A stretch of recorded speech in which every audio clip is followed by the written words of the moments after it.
Salut à tous et on se retrouve pour cette deuxième partie d'ouverture de display complet Ixalan. Donc si vous n'avez pas vu la première partie, je vous invite à aller la voir parce que je donne toutes les explications que je ne redonnerai pas parce que c'est comme ça et puis c'est tout.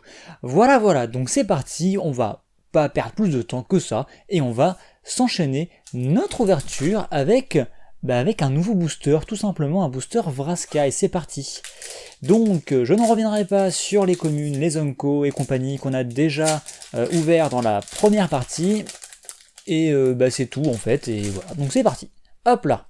Donc premier booster, faut que j'arrête de défoncer ce micro parce que ça fait vraiment des bruits bizarres. Bref, premier booster, on a victoire sur les faibles. Donc c'est pas très gentil ça. Donc pour 3, on va détruire une créature ciblée de force inférieure ou égale à 3. Donc ça me paraît un peu cher pour ce que ça fait, mais ok, pourquoi pas. Ouais, je trouve que c'est un peu cher pour ce que ça fait. Des gestions noires qui coûtent que 2, on en a plein, donc pourquoi. Ouais, ok, pourquoi pas. Bref, ensuite on va avoir un vampire et soldat. Le conquistador de la Légion, rien que ça, donc il coûte 3, c'est une 2-2, et il a un super effet de la mort. Quand il arrive sur le champ de bataille, on peut chercher dans notre bibliothèque n'importe quel nombre de cartes appelées à d'autres cartes qui s'appellent aussi le conquistador de la Légion, on peut les révéler et les mettre dans notre main, et mélanger la bibliothèque, donc c'est un peu comme le faucon d'escadron, il fait pareil, vous en jouez un, vous pouvez aller chercher tous les autres dans votre deck et les mettre dans votre main, et donc vous allez pouvoir en jouer pas mal, donc c'est cool, sauf que le faucon, je crois qu'il peut aller chercher que un de ses potes dans la bibliothèque, donc il faut jouer le deuxième pour aller chercher le troisième, etc. Je crois que celui-ci, il peut directement aller nous chercher tous les autres, donc pourquoi pas, ok, c'est pas mal. Donc ça on a déjà vu, donc je passe. Profondeur du désir, donc pour 3 en éphémère, l'illustration est sympa comme tout. On va renvoyer la créature ciblée dans la main de son propriétaire, puis on crée un trésor. Ok, ouais, pourquoi pas, ça m'a l'air plutôt correct. Ensuite, feu hostile, ça va coûter 5 et ça va coller en éphémère 4 blessures à une sub-créature au joueur, donc ça coûte 5, c'est un peu cher, mais quand même ça colle 4 en éphémère, donc pourquoi pas. Et c'est à la cible qu'on veut, donc c'est cool. Ensuite, agent de la reine, il coûte 6, c'est un vampire 3-3, vampire et éclaireur qui va coûter 6. Il a le lien de vie, donc 3-3 lien de vie, ok. Et quand il arrive en jeu, il explore, ok. Ça m'a l'air carrément trop cher pour ce que ça fait, mais potentiellement on a une 4-4 lien de vie, ok, pourquoi pas. Ensuite, le brouillard on a déjà vu, soldat de la baie de la reine on n'avait pas vu, c'est simplement une 2-2 pour 2 vampires, ok, rien de spécial en fait. C'est la sirène on a déjà vu, lui on l'a déjà vu aussi, eau de plonge racine, alors plonge racine on a déjà vu, mais c'était le guerrier de plonge racine, mais pas les eaux. Donc premier unco au passage, ça elle coûte 3. Et c'est un enchantement, et ça dit qu'à chaque fois qu'on lance un sort d'ondin, on peut carrément créer un jeton d'ondin bleu qui a la défense talismanique.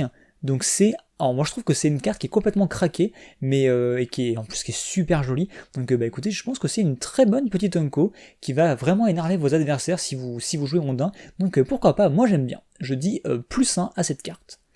Ensuite, Mystique Formelian, donc on reste dans le délire ondin, donc ce sera une 1-3 pour 3, et quand elle arrive en jeu, on peut cibler 2 ondins que l'on contrôle, donc on peut le cibler lui aussi si on veut, et on leur met des marqueurs +1/+1 dessus, donc ça peut être vraiment cool. Je trouve que c'est une carte vraiment, vraiment très sympa, et je pense que si je m'amusais à monter un deck ondin, c'est une carte que je jouerais parce que je la trouve vraiment très sympathique. Troisième unco, ce sera le fameux dinosaure qui, avec la rage, quand il se prend des blessures, il va nous mettre un marqueur +1/+1 sur chaque, alors c'est chaque autre ou sur chaque autre, voilà c'est ça, chaque autre créature que vous contrôlez, ça peut très vite faire assez mal, puis de base c'est une 3-5 pour 6, donc ça va, je trouve que c'est plutôt correct, elle est plutôt fun.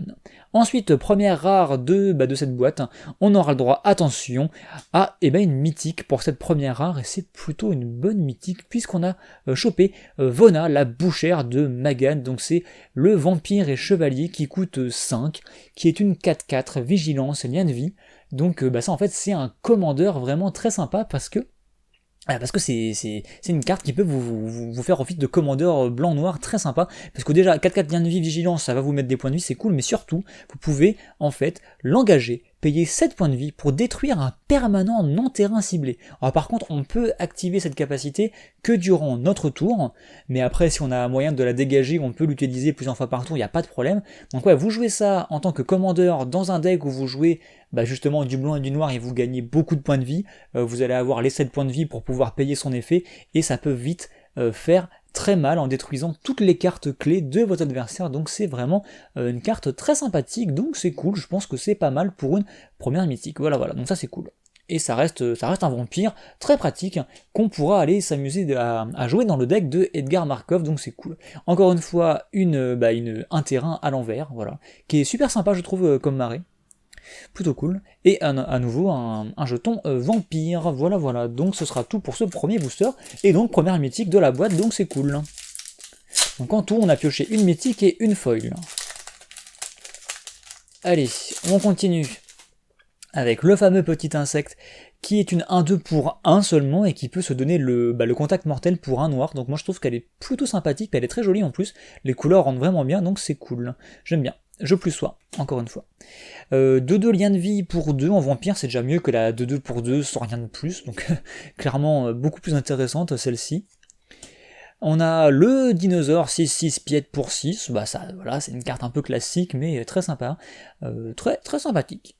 En plus l'illustration est vachement cool, non franchement plus. Très bonne petite carte. Option, ça c'est la nouvelle petite carte bleue qui fait un peu comme d'autres cartes bleues qu'on connaît déjà bien. Donc celle-ci, elle dit que en éphémère, pour seulement un bleu, on peut faire d'abord un regard 1, puis on va piocher une carte. Donc potentiellement, on va pouvoir piocher la carte qu'on vient de regarder, ou alors une autre si elle ne nous convenait pas. Donc je trouve que c'est une carte plutôt sympathique. Les jeux bleus qui font du contrôle vont vraiment apprécier ce genre de petite carte, puis elle est sympa, donc c'est cool.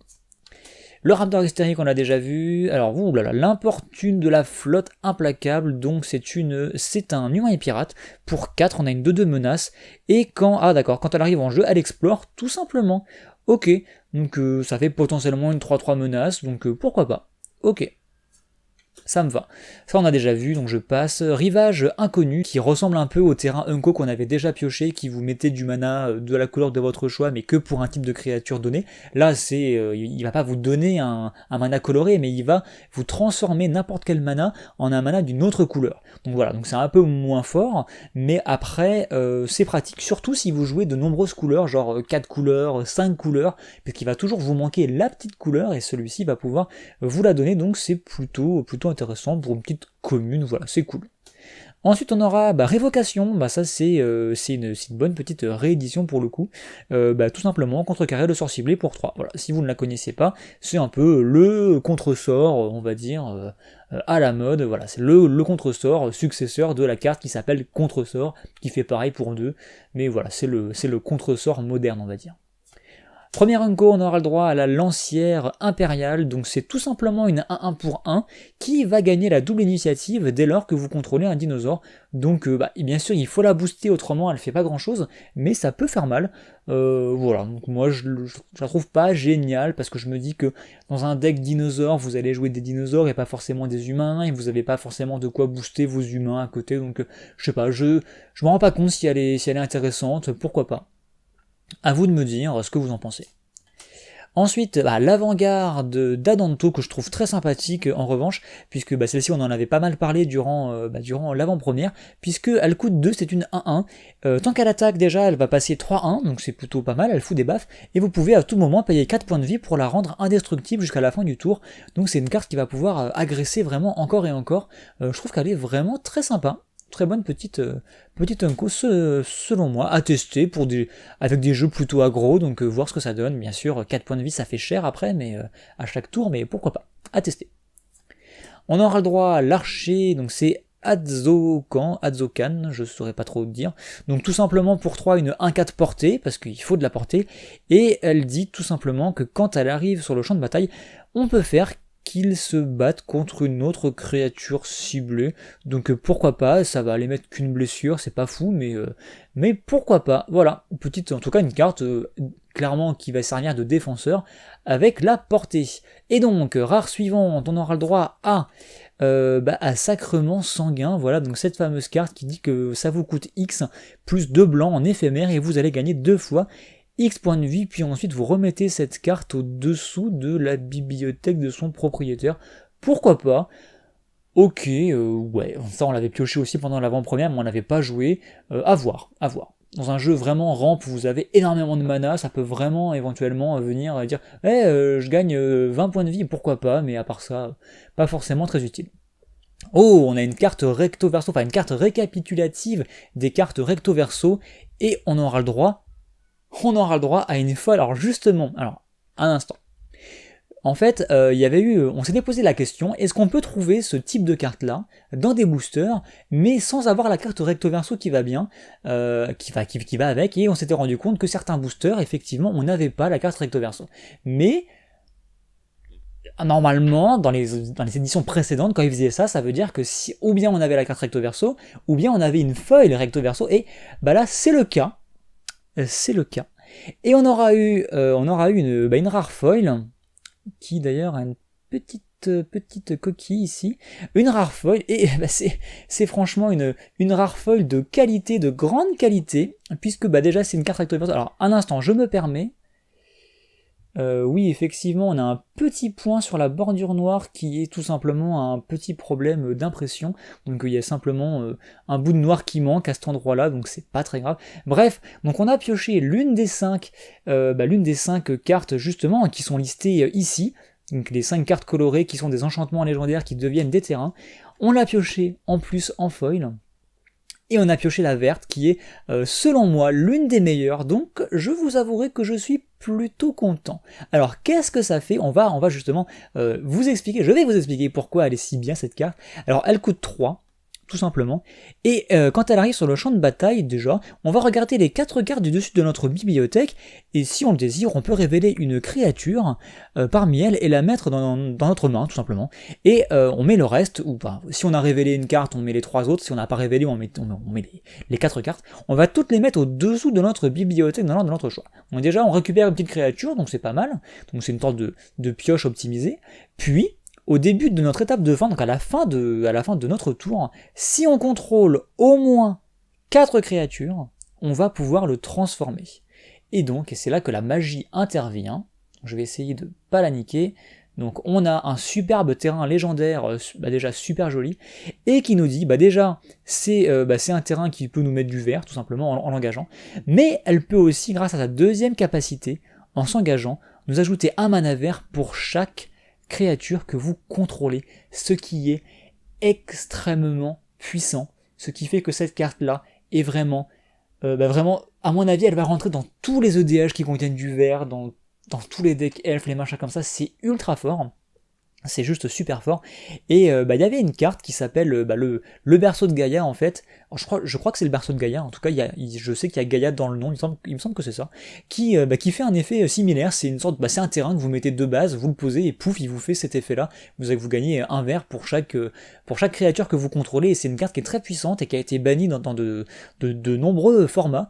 Et là, on a une carte qui est une sorte de berceau de Gaïa au rabais. Donc ça fait super plaisir d'avoir une carte aussi avec un potentiel aussi énorme, et surtout de la piocher en feuille, mais oui, s'il vous plaît, on se met super bien.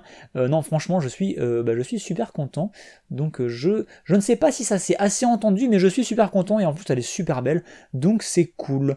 Voilà, je pense que ça va clairement être la carte de l'ouverture, et ce sera notre rare foil. Franchement, on aurait tellement pu tomber sur un truc random, un truc vraiment pas top en rare foil, et on tombe sur ça, donc c'est cool. Mais écoutez, je suis super content, voilà.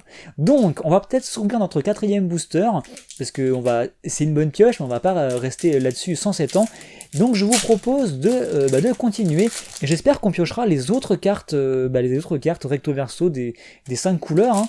Donc il nous manque 4 couleurs, même si le vampire, donc la carte blanche, on l'avait déjà vu puisqu'on l'avait ouverte pour l'avant-première, donc on vous l'avait déjà présenté pour le coup, mais voilà, je suis content. Voilà, allez, on enchaîne avec Zèle du vampire, donc un petit éphémère qui va coûter seulement 1 blanc, et qui dit que la créature ciblée va gagner plus de jusqu'à la fin du tour, et que si c'était un vampire, elle va en plus gagner d'initiative. Donc moi je trouve que pour 1 blanc, c'est plutôt très correct. Moi j'aime bien.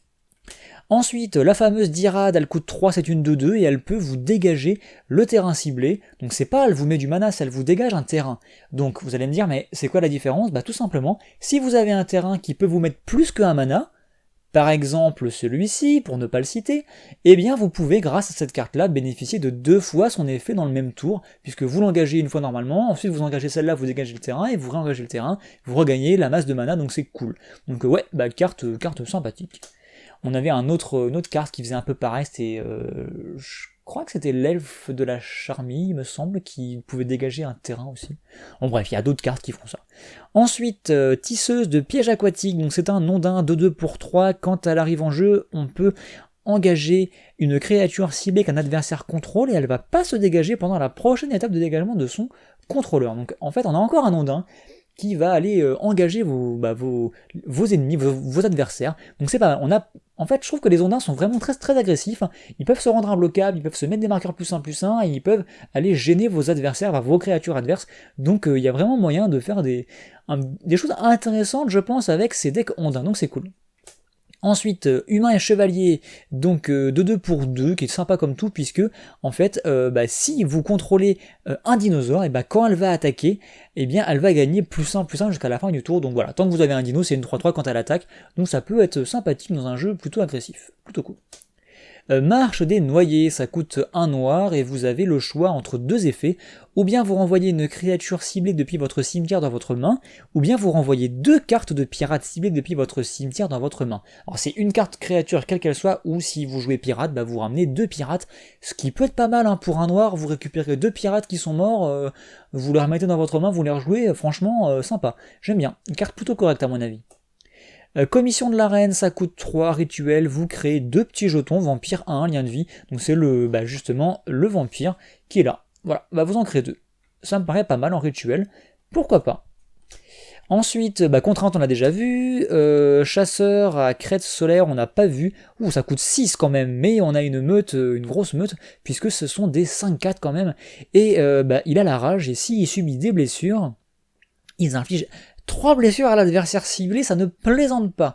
Ça fait mal quand même. Donc si votre adversaire il s'amuse à chum bloquer, ça veut dire en gros à bloquer, vous attaquez avec votre 5-4 et lui il bloque avec une petite 1-1 par exemple, juste pour éviter de prendre 5, et punition, il va quand même se prendre 3 à chaque fois, je voulais dire. C'est une sorte d'affliction en fait, ça ressemble pas mal à l'affliction, j'aime bien. La carte est sympa.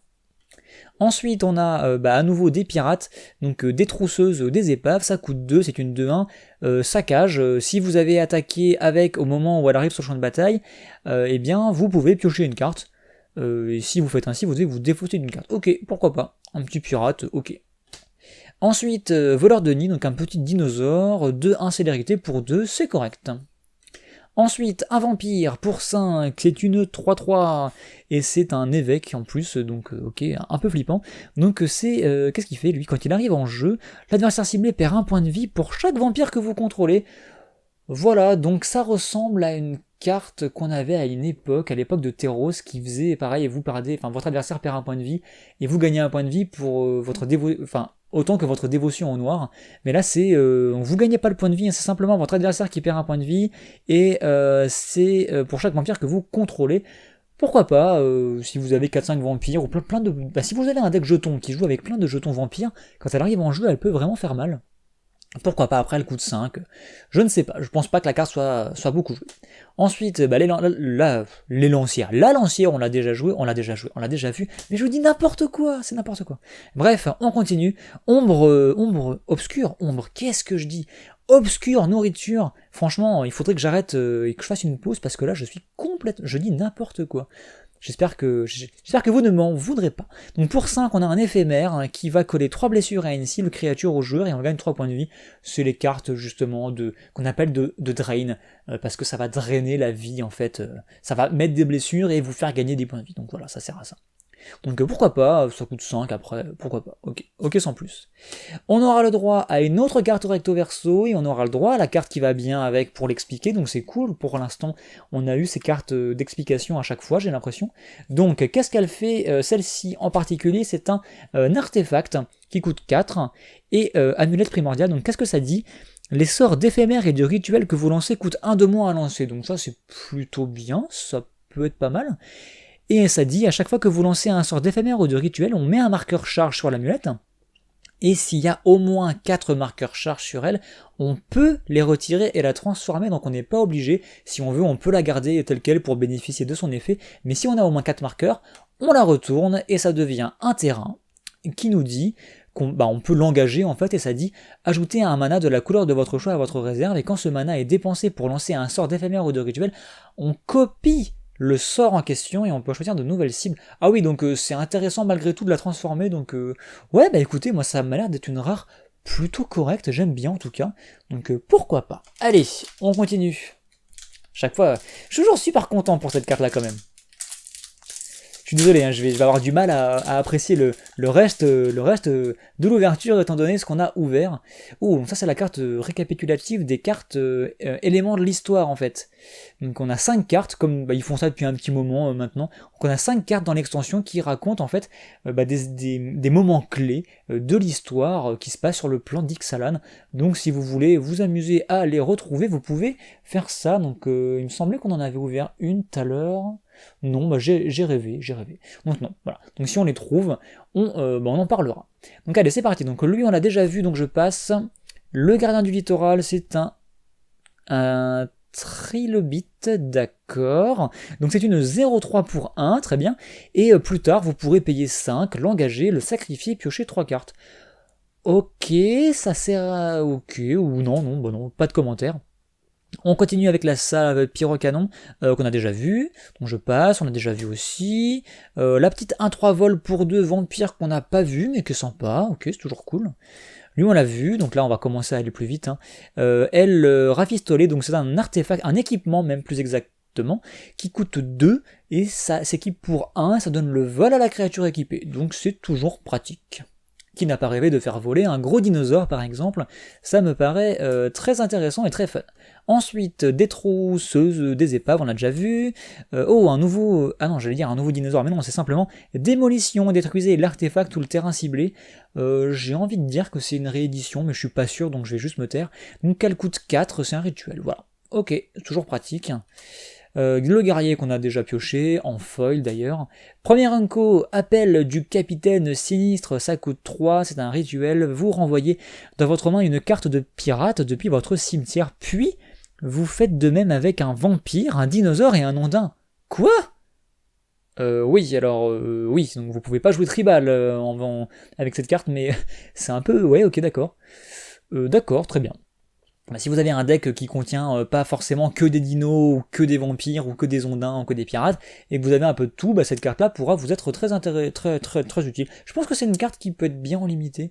Quoique non, elle est noire en fait. Bon, je sais pas, bref, ok. Ok, carte random. Ensuite, équipage de canon à foudre, et pas autre chose. Donc elle coûte 3, c'est une 0,5, et elle est cool en multijoueur, parce qu'en s'engageant, elle va coller une blessure à chaque adversaire, donc si vous jouez en 2 contre 2, ça va aller coller en fait 2 à chaque fois à l'équipe adverse. Et à chaque fois que vous lancez un sort de pirate, on peut le dégager. Donc en gros, vous pouvez utiliser 2 fois son effet à chaque tour, donc c'est plutôt pas mal, j'aime bien.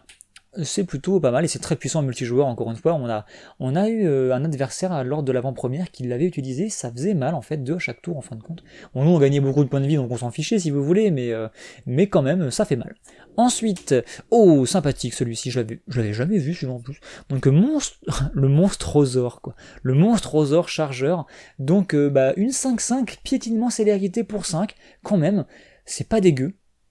J'aime bien, donc potentiellement qui va vous coûter que 4 ou que 3, si vous avez les bonnes petites cartes qui font coûter vos dinosaures moins chers, donc je trouve que c'est plutôt une bonne petite bestiole.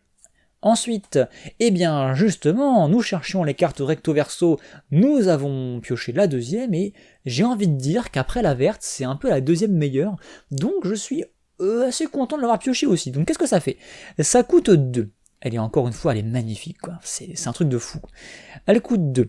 Au début de votre entretien, vous avez le droit de regarder la carte du dessus de votre bibliothèque et on peut la mettre dans le cimetière, si on veut. Et voilà, vous pouvez, vous n'êtes pas obligé. Et ensuite, si vous avez au moins 7 cartes dans votre cimetière, on peut la transformer. Alors déjà, si on ne tient pas compte de la transformation, elle coûte 2, ça fait qu'au début de chaque entretien, de votre entretien, je voulais dire, donc avant de piocher en fait, on peut regarder la carte qu'on va piocher, et ou bien on se dit on la pioche, ou bien on la fout au cimetière, et du coup parce qu'elle nous intéresse pas, puis on pioche autre chose. Et si on a cette carte au cimetière, on peut, encore une fois, on a la carte récapitulative, donc c'est parfait. On peut la transformer, et là on a un terrain de la mort, puisque déjà il vous met du bleu, comme une île, mais il peut aussi, en payant 3 et en l'engageant, on va pouvoir regarder les 4 cartes du dessus de votre bibliothèque. On peut en révéler une carte non créature, non terrain, donc a priori un artefact, un éphémère, un rituel, un planeswalker, ce genre de choses, quoi, et on la met dans notre main, et le reste au-dessous de notre bibliothèque dans l'ordre de notre choix. Donc c'est cool, c'est vraiment cool, ça nous fait une sorte de regard amélioré vraiment, vraiment puissant, surtout plutôt en late game, quand vous avez beaucoup de mana, vous n'avez plus besoin d'un terrain, vous n'avez pas forcément besoin d'un terrain, donc c'est cool. Non, franchement, c'est vraiment puissant, j'aime bien. Une carte vraiment très sympathique. Et on en aura eu 2 sur 5, et a priori les 2 meilleurs, dont une foil, donc c'est cool, on se met plutôt bien, et on aura eu un jeton vampire. Alors, on a ouvert quoi? On a ouvert 5 boosters. Eh bien écoutez, je pense qu'on peut en ouvrir encore au moins, allez, au moins 2. Ça me paraît bien. Et après, on fera une petite pause et on continuera dans la partie suivante. Allez, c'est parti. Donc, Vampire et Chevalier, donc celle-ci on en avait parlé aussi pendant l'avant-première. Donc elle coûte 4, c'est une 3-2 qui quand elle arrive en jeu vous met un petit jeton à un vampire, donc c'est toujours pratique. Le Vigile de Jade, on l'a déjà vu, ça on a déjà vu, on commence à retrouver un peu les mêmes cartes. Un gobelin, il n'y a pas beaucoup de gobelins dans cette extension visiblement, mais là en voilà un. Donc il coûte 3, c'est une 1-1, et quand il s'engage, il peut nous faire défausser une carte et en piocher une.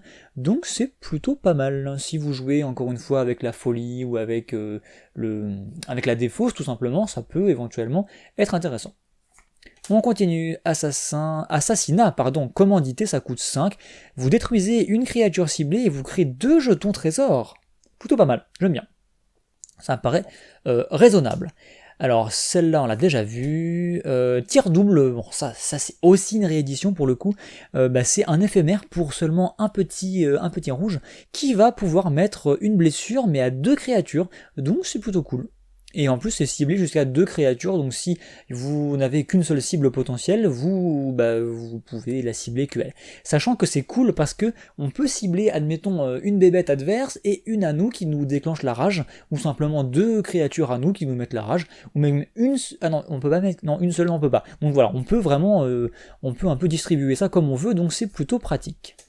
On a un artefact qui est joli comme tout, encore une fois, Calice du Hiérophante. Alors si quelqu'un sait ce que ça veut dire Hiérophante, n'hésitez pas à le préciser dans les commentaires. Donc ça coûte 3, et ça dit que quand ça arrive en jeu, l'adversaire ciblé perd 1 point de vie et vous gagnez 1 point de vie. Ok, et après ça nous met du mana. Ok, pourquoi pas. Ouais, ça m'a l'air un peu moyen quand même. On continue, chercheur d'aurore, ça coûte 5, c'est une 3-3 vigilance. Alors j'ai du mal à comprendre... Ah oui, en fait c'est un monsieur qui chevauche un dinosaure très très haut. D'accord, je me demandais ce que c'était que cette illustration. Encore une fois, c'est fou quoi. C'est vraiment très joli. On continue, donc je disais 3-3 vigilance, et quand elle arrive en jeu, il explore. Très bien, donc potentiellement une 4-4 vigilance, donc c'est cool. Parfait. Donc ça on a déjà vu aussi. Ah, le fameux autre gros dinosaure 5-5. Donc lui c'est une 5-5 aussi, comme le dinosaure qu'on avait vu avant, sauf qu'il n'a pas le piétinement, il n'a pas la célérité, mais il coûte 1 de moins, et en plus il peut pas attaquer ou bloquer seul. Donc il est à mon sens clairement inférieur à l'autre qu'on a vu tout à l'heure. Donc voilà, il aime bien, mais je préfère. Enfin, il peut être sympa, il peut être puissant, mais je préfère l'autre. On enchaîne avec un éphémère dispersion de la vigie. Donc il coûte 3. Et c'est un éphémère, et ça coûte 1 de moins à lancer pour si on contrôle un pirate, donc potentiellement il peut coûter que 2, et on contrecarre le sort ciblé à moins que son contrôleur ne paye 4. Donc clairement si vous jouez avec des pirates, et ça peut vraiment être un petit contre très intéressant, voilà. Puis sinon ça reste un contre à 3, pas de problème. Ensuite on a la rôdeuse du fleuve, donc un ondin encore une fois, donc elle coûte 2, c'est une 1-1, elle est imbloquable tout bêtement, et à chaque fois qu'un ondin arrive sur le champ de bataille sous votre contrôle, elle va gagner +1/+1 jusqu'à la fin du tour, donc elle va très souvent être plutôt 2-2 ou 3-3, et elle va aller mettre des buffs à votre adversaire, ça m'a l'air plutôt puissant. J'aime bien, carte sympathique. Et donc, quelle sera la prochaine rare? Eh bien, ce sera notre deuxième mythique de la boîte, qui est pas génial malheureusement. Donc notre première mythique était vraiment très sympathique, la deuxième sera pas géniale, et bah, vous le savez sans doute si vous suivez un peu les autres vidéos Xalan de la chaîne, mais c'est la troisième que je pioche. Youpi! Donc je suis content, ou pas. On aura eu à nouveau une montagne à l'envers, et voilà. Donc oui, pour la petite histoire, hein, ça fait piocher cette carte pour 7. Ok, rien de plus à ajouter. Donc comme je vous l'avais promis, on se fait un autre booster avant de terminer cette partie. Donc ce sera un booster Vraska qui viendra clôturer cette seconde partie. Allez, c'est parti. On défonce le paquet, il n'y a pas de souci. Et donc je vais enlever le jeton déjà, donc ce sera un trésor. Et donc, qu'est-ce qu'on a? Ah, on a la fameuse 9-9. Donc, un dinosaure 9-9 qui coûte 8, rien que ça. Moi, ça me va, donc sachant qu'il y a d'autres... Enfin, vous avez des cartes qui vous font coûter vos dinosaures moins cher. Vous avez des cartes qui peuvent donner temporairement le piétinement à vos dinosaures. Donc, si vous combinez tout ça, ça peut vraiment faire très mal. Donc voilà, j'aime bien. Alors celle-ci, on l'avait vue, celle-ci aussi. Là, on commence à un peu tourner en rond. Diacre consacré. Alors, le diacre... Il me semble que c'est... je ne sais plus ce que c'est. Pareil, j'ai su ce que c'était, mais si vous savez ce que c'est le diacre, n'hésitez pas encore une fois à le préciser dans les commentaires. Donc ça coûte 5... Il me semble que le diacre, c'est quelqu'un qui s'occupe des enfants, mais je suis pas sûr. À moins que ce soit une sorte de curé ou un truc comme ça. Bref, il coûte 5, c'est une 3-3. Au début du combat, pendant votre tour, vous pouvez faire qu'un vampire ciblé gagne +2/+0 jusqu'à la fin du tour. Donc celui que vous voulez en plus. Donc celui qui vole ou celui qui a le lien de vie par exemple, ça peut vous donner des idées, donc voilà, donc ça peut être sympa. Après il coûte 5, peut-être un peu cher. Le vampire qui vole, on l'a déjà vu. Alors lui on l'a pas vu, enfin, on l'avait vu lors de l'avant-première, encore une fois, mais c'est une 3-4 portée pour 4, qui est très sympathique, qui vous donne la portée tout bêtement, donc c'est plutôt intéressant. Voilà, les dinos qui donnent la portée, on aime bien ça, enfin qui donnent la portée, qui ont la portée en fait, je devrais dire. Ensuite, stratagème, ça coûte 1 noir, c'est un éphémère. Vous, jusqu'à la fin du tour, une créature ciblée que vous contrôlez va gagner +1/+1, et une autre créature ciblée qu'un adversaire contrôle va gagner -1/-1. Donc ça va vous aider à tuer une créature lors d'un blocage par exemple. Voilà, rien de foufou. Bretaillé on avait déjà vu. Alors communion avec les dinosaures, rien que ça coûte un petit verre et c'est plutôt pas mal puisque on va regarder les 5 cartes du dessus de notre bibliothèque. On peut révéler une carte de dinosaure ou de terrain comme on veut et la mettre dans notre main, et le reste on le remet en dessous de la bibliothèque. Donc c'est une sorte de pioche améliorée, puisque pour un verre on va pouvoir aller prendre ou un dino ou un terrain parmi les 5 cartes du dessus de la bibliothèque. Donc c'est plutôt pas mal. Donc, dans un deck qui joue dino, ça me paraît une carte tout à fait intéressante. Ensuite, démystification, grosse réédition, très jolie, très belle illustration je trouve. Tout simplement un éphémère pour un blanc, on casse un enchantement, voilà, tout simplement. Alors elle on l'a déjà vu, lui non pas encore. Ruée de dinosaures, carte qui peut être très violente, puisque pour 3, les créatures attaquantes gagnent +2/+0 jusqu'à la fin du tour. Et les dinosaures que vous contrôlez acquièrent le piétinement jusqu'à la fin du tour. Donc si vous attaquez avec beaucoup de dinosaures, ils vont tous gagner +2/+0 piétinement, et je tiens à préciser que c'est éphémère, donc ça peut aussi servir en défense. Donc non, ça peut pas servir en défense parce que c'est des créatures attaquantes, donc ça serait un peu du suicide. Donc non, plutôt en attaque, mais comme c'est un éphémère, ça peut s'utiliser en mode surprise, donc c'est cool. Et donc, j'avais dit que ce serait le dernier booster. Non, il nous reste une Unco, ne nous affolons pas. Ah, carte élément de l'histoire, et ce sera la carte numéro 1/5. Donc voilà, Jace se réveilla, certain d'être perdu, donc ça explique en fait le moment où Jace se réveille sur Ixalan et qui se dit mince, je ne peux pas transplaner, qu'est-ce qui se passe? Tout bêtement. Il y a une espèce de barrière qui empêche les Planeswalkers de transplaner, donc il est piégé. Ça coûte 4, c'est un enchantement, et quand ça arrive en jeu, justement, on va aller exiler un permanent non-terrain ciblé qu'un adversaire contrôle, tant que l'enchantement reste sur la table, tout simplement. Et ce qui est très bien, c'est que votre adversaire ne peut pas lancer de sorts qui ont le même nom que la carte exilée. Donc s'il joue justement avec des playsets, qu'il a des cartes en plusieurs exemplaires, il suffit que vous n'en exiliez un, je vais réussir à le dire, et bah, il pourra pas en jouer d'autres, donc c'est plutôt fort, moi j'aime bien. Elle coûte 4, elle est plus chère que les cercles de l'oubli et compagnie qui coûtaient que 3, mais le deuxième effet est vraiment très intéressant, donc je trouve que c'est une bonne carte. Et donc, dernière, rare, ou mythique, de cette partie et de ce booster, on aura droit, attention, à une rare, et une rare plutôt correcte, le Férocidonte déchaîné, qui est une carte un peu spéciale, puisqu'elle coûte 3, c'est une 3-3 menace, jusque-là c'est plutôt pas mal.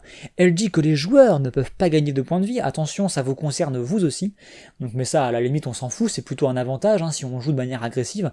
Par contre c'est un peu paradoxal, puisqu'elle dit, à chaque fois qu'une autre créature arrive sur le champ de bataille, en fait, peu importe chez qui, le Férocidonte déchaîné va infliger une blessure au contrôleur de cette créature. Donc moi j'ai un peu de mal avec cette carte parce que si votre adversaire joue aggro, bah c'est parfait, il va jouer plein de petites bébêtes et vous allez toutes lui défoncer, enfin vous allez lui faire perdre beaucoup de points de vie. Si il joue avec des jetons, il va pleurer. Par contre, si vous jouez cette carte-là dans un deck plutôt aggro, le problème c'est que vous allez jouer plein de créatures et que du coup ça va vous faire perdre des points de vie, donc je suis pas fan. Après, si vous la jouez en side, contre justement au cas où l'adversaire joue trop de jetons, ou joue justement avec du gain de points de vie, vous pouvez la jouer en side. Moi je pense que c'est la manière de la jouer. Si vous avez d'autres idées, n'hésitez pas. On aura à nouveau une forêt à l'envers, et c'est à peu près tout, voilà. Et donc voilà, une carte très correcte au niveau de la rare. Donc voilà, c'est tout pour cette deuxième partie, et je pense qu'on s'est fait grave plaisir avec ces deux petits enchantements légendaires très sympathiques, le Férocidonte qui est sympa comme tout, l'amulette que je trouve plutôt correcte en fin de compte, et Vona, mythique de commandeur, vraiment très cool, très sympathique. Voilà, donc je suis plutôt content, donc pas de foil à part bien sûr celle-ci, voilà, faut pas abuser, mais je pense qu'on s'est grave fait plaisir sur cette seconde partie, et moi, je vous donne rendez-vous quand même pour la suite, parce qu'on a ouvert, je vous le rappelle, que 2 mythiques quand même, on a ouvert 2 mythiques quand même, bon d'accord, on a ouvert 2 mythiques, on a ouvert la rare foil, donc a priori on a épuré pas mal de bonnes choses de la boîte, mais j'ai quand même envie de tomber sur une ou deux cartes intéressantes, vu qu'il reste pas mal de boosters, donc écoutez, moi je vous donne rendez-vous, dès demain pour la troisième partie de ce display. Allez, à plus.